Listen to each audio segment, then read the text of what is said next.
Let's start with the different types of PCs. You have the laptop, the handheld, the mini PC. More examples. And the main one that we will be talking about today, the desktop. Let's go over the 3 different types of motherboards that you will generally encounter in your desktop PC. We'll go from biggest to smallest. ATX, Advanced Technology Extended. It's the big brother out of the 3.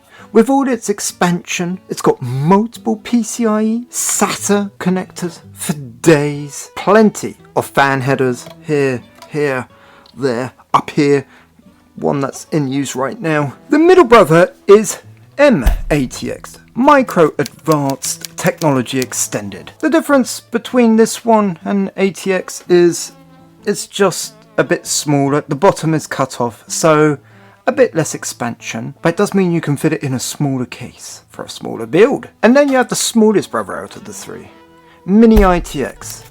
Now this isn't Mini ITX because this is a custom board, so you'd have to lob this off roughly for it to be a Mini ITX. So, a lot smaller, so a lot less expansion, but you can fit this into even smaller rig. And that kind of a build is called a SFF, small form factor.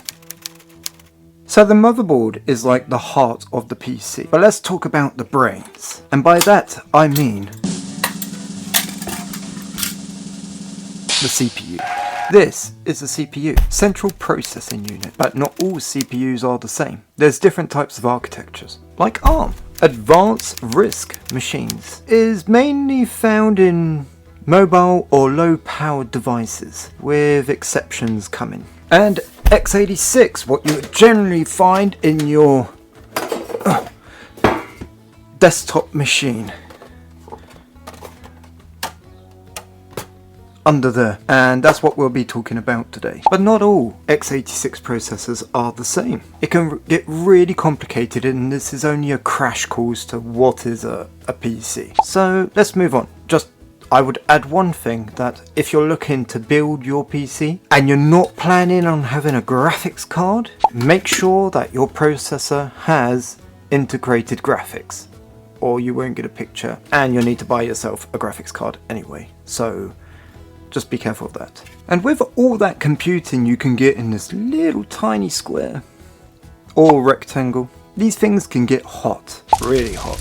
So how do you keep them cool? Well, you have 2 options. You either go air-cooled, which is a fan just stuck onto a heat sink. Heat goes there, heat pipes through gas and evaporation and then condensing back into the gas, pulls the heat out into these fins, which the fan blows air through to cool it down. Quite simple, quite reliable. Or you have water cooling. So this is a AIO, an all-in-one.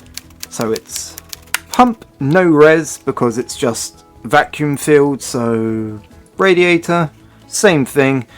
You got a heat sink, pulls heat out, pumps the water, the hot water, into the radiator.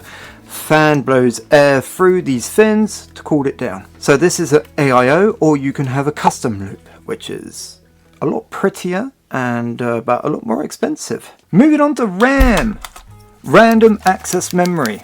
This is the short-term memory of your PC. Very fast, but can't keep in memory without it being powered. Volatile memory. So if you want long-term memory, you're going to need one of these 3. You have the HDD, hard disk drive. Cheap for mass storage, but kind of fragile thanks to its spinning disks.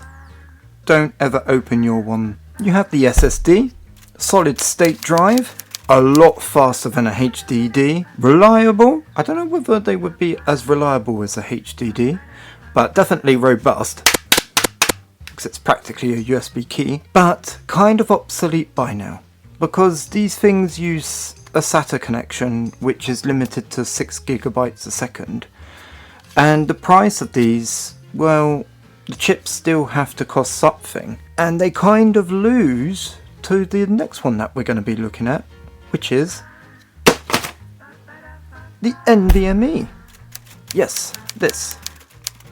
is storage. This costs roughly the same amount for the same size of storage as SSD. This doesn't have one, but normally you've got an M.2 drive and it slots straight in, so a lot faster. You can get these that can go up to 14 gigabytes a second, and you don't need any power, where you do with one of these. So less cables, which is good. Moving on to the GPU, graphics processing unit, or graphics card. What's the point of one of these? Well, if your processor doesn't have integrated graphics, you'll need one of these to have a picture, or otherwise it will just, for like gaming, will increase your FPS depending on what graphics cards you buy, because integrated graphics now have come a long way. Hello there. And they're getting really good, so your mileage may vary depending on what model you buy, so be careful. It will reduce your render times in things like video editing or 3D renderings. It can help you get a better image quality when you're streaming or recording, or even help you run your local AI. But if you're just building a PC to mainly do text or internet browsing, you don't really need one of these. You could get along with integrated graphics. And now we've got the main PC parts laid down and quite clear, we're going to need to power all of them. And we do that with a PSU, power supply unit. And there's a lot of different types of PSUs out there. So I'm going to give you a rundown of the main ones you would encounter. So you have the ATX one, which is just the big one. And this one isn't modular, so it means that all the wires are fixed and you can't remove them. Or all the ones that I am going to talk about, you can get them in modular or like this. The only difference is price, and well, if you're not using any of this, you can take it off for a nicer, cleaner look. And then you have the same ATX. I mean, I don't have any on hand, but same size. And instead of this just being standard PCIe power, it's a 12 volt high power one. So I'll pop some pictures right here. It's mainly for the new gen graphics cards. Well, new gen, I say NVIDIA new gen. I don't believe AMD or Intel have 12 volt high power yet, which could be a good thing. Just saying, do a Google search. You'll probably understand. Then you have the SFX power supply, which is supposed to be the small form factor power supply, but X is supposed to mean factor in this case, so I think they just made an X so you don't get the case size SFF mixed up with SFX. I don't have one. I'll pop a picture here. They're small. They're for your small builds. Exactly the same, but a bit more pricey because they're smaller. And for all of you who are probably looking into make yourself a real custom PC, well, you might want to look at these. These are called a Flex PSUs. They're not at all the same form factor. They're more elongated. So for different types of builds, they could be handy. So you've kind of got all that figured out, but you still need to pick a case. This can be complicated, but mainly if you're going ATX builds or all the big stuff, you just go with an ATX case, and it should be fine unless you're going with a big GPU, which some of them aren't.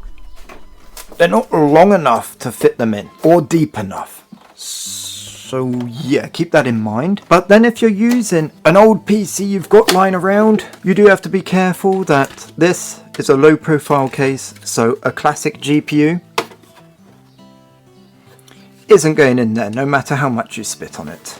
If you're going with this, you need a low profile graphics card, so an LP. Not all of them come in low profile. And with that, we've gone over the basics of a desktop PC, what components they are, how different they are, and the different types of configurations you can have.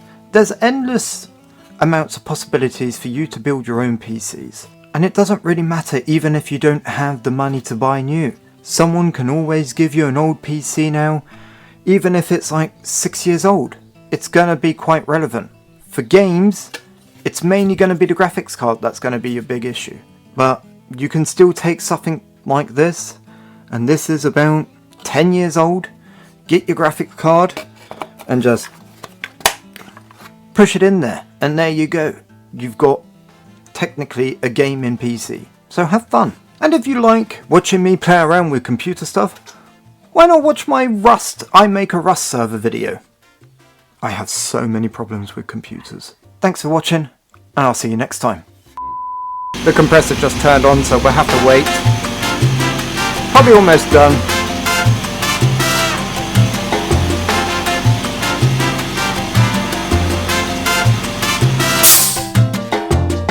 We're good to go.